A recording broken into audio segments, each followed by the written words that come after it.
Aménagement des bassins versants de Libreville dans cette édition d'information. Le projet d'actualisation des études pour la réalisation des travaux des bassins du Guégué, Loué, Yahi et Terre Nouvelle vient d'être validé au cours d'un atelier qui s'est tenu à Libreville. Les précisions dans ce reportage d'Améné Ndougou et Gervais Odjouga.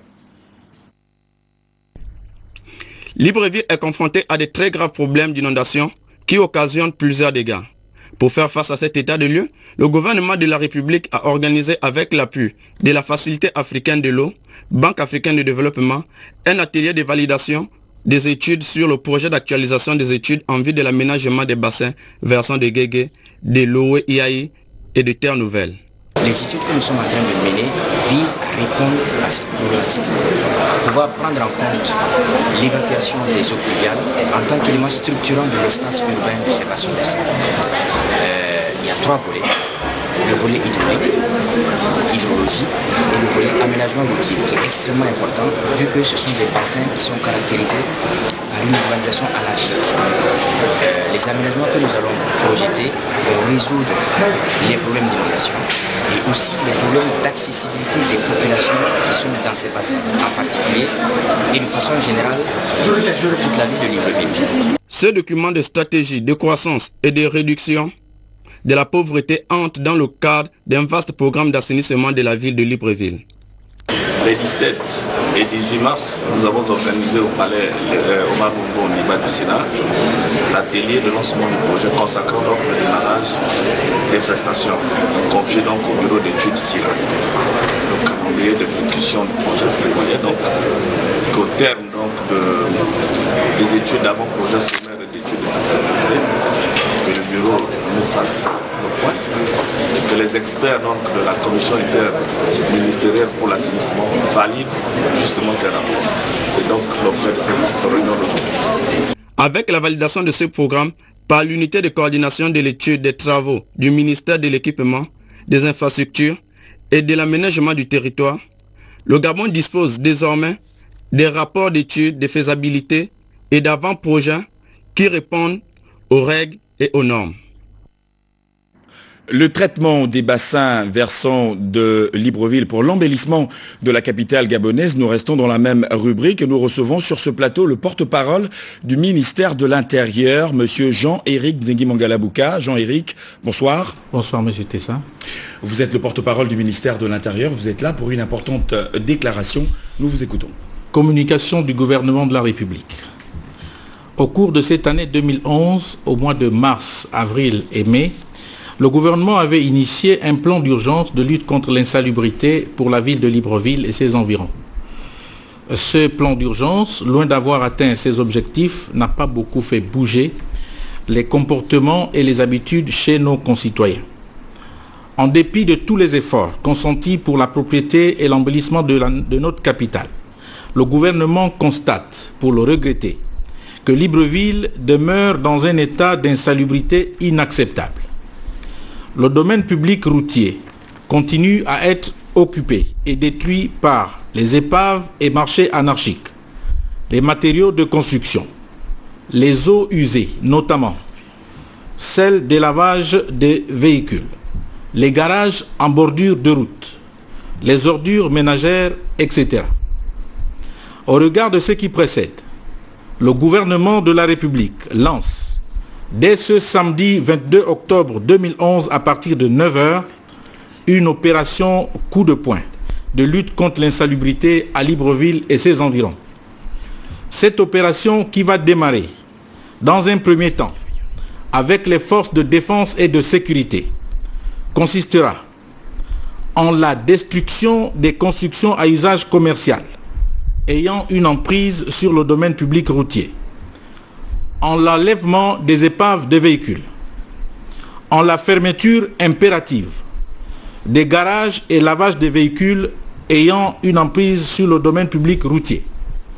Aussi, pour appuyer la décision du président de la République, chef de l'État, prise à Port-Gentil le 4 mars 2010, à compter de ce jour, le gouvernement de la République donne-t-il un délai d'une semaine aux opérateurs économiques disposant encore des sachets non dégradables pour détruire leur stock, Faute par eux de s'exécuter, ils s'exposeront aux affres de la loi. La police et la gendarmerie nationale ont été réquisitionnés pour sécuriser cette opération qui se prolongera pour les besoins de salubrité de la capitale gabonaise. Le gouvernement s'excuse d'ores et déjà des éventuels désagréments que cette opération pourra causer sur le terrain aux usagers. La propriété étant l'affaire de tous, le gouvernement invite enfin les populations de Libreville et ses environs à y adhérer et à faire montre de civisme.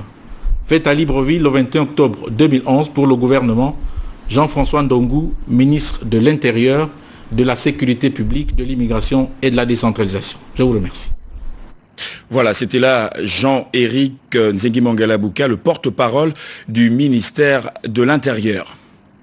Transport sur la voie ferroviaire, les trains de la CETRAG face à un impératif d'accueil et de confort. Dur pour les voyageurs en ce moment, le constat d'Yvo Yono.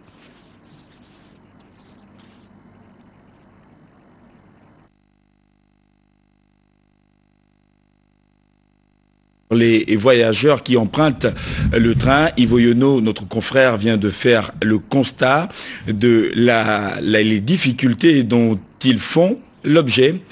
Le reportage de notre rédaction.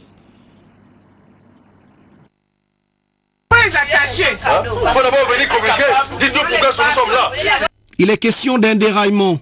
Crise dans les trains de la CETRAG, le ton monte. C'est l'histoire d'un voyage qui vire au drame. Même votre le constat, mais on remercie que Dieu qui est vivant et qu'on remercie, s'il n'y a que lui qui nous a échappé de ceux qui devaient arriver tout à l'heure. Allongé à même le sol, ivre de fatigue, à des heures impossibles, affamés et stressés, ces voyageurs ne savent plus à quel sein se vouer. Le trajet Libreville-Franceville, en passant par Boué, Mwanda et Lastourville, à bord des trains de la CETRAG, devient un véritable chemin de croix. Le contrôleur nous a dit que non, c'est rien, ça va passer, ce sont les rails, nous allons arranger ça en tout. La fumée a disparu un petit moment et puis on a commencé à dormir. Donc cette bousculade, cette secousse nous surprend en plein sommeil. Sur cette voie ferrée du Transgabonais, nombreux sont les accidents ou incidents qui ont été recensés ces derniers mois. Pas de mesures particulières prises. Depuis, curieusement, la CETRAG reste bouche bée. Nous sommes clients chez vous, vous devez nous dire. Déjà, vous êtes en retard, vous n'avez pas dit pourquoi ils sont en retard. Dans ces trains, outre les problèmes mécaniques, les conditions d'hygiène sont alarmantes. Ici, on ne parle pas de confort, mais de résignation. À destination de l'Ogoué Vindo, l'Ogoué Lolo et le Haut-Ogoué, ces hommes et femmes disent ne pas avoir trop de choix. Dur. C'est après qu'on réalise que c'est le rail et moi, parce que tout ce qu'on pouvait dire, c'était seulement Jésus, Père éternel, Jésus Père éternel, et après on se rend compte que... Seigneur. Les destinations Franceville, Mwanda et Ngouoni seront en bonne place dans l'itinéraire des milliers de férus du football au cours de la CAN 2012. Et l'entreprise CETRAG pourrait anticiper. En prévenant tout risque pouvant nuire au bon déroulement de cet événement. Vivement que ces spécialistes du chemin de fer s'arriment définitivement au concept émergence pour que ces incompréhensions entre clients et agents CETRAG ne soient plus qu'un souvenir lointain. C'est communiqué pour la fin de cette édition d'information. Les membres du Conseil national, ceux du comité central militant et militants du Parti démocratique gabonais et tous ceux qui soutiennent la politique de l'émergence du chef de l'État Ali Bongo Ondimba, conviés à une réunion par Madame Juliette Mutsinga, membre du bureau politique du Parti démocratique gabonais, ce samedi 22 octobre 2011 à 14h à l'école publique de Siban au PK6.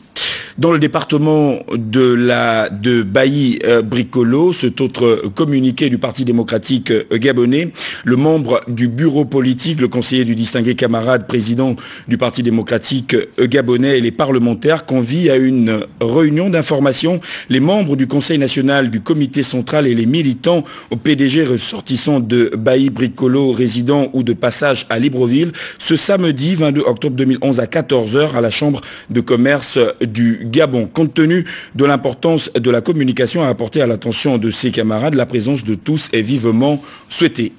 C'est la fin de cette édition d'information. Merci de l'avoir regardé. Je vous retrouve demain lorsqu'il sera 20h à Libreville.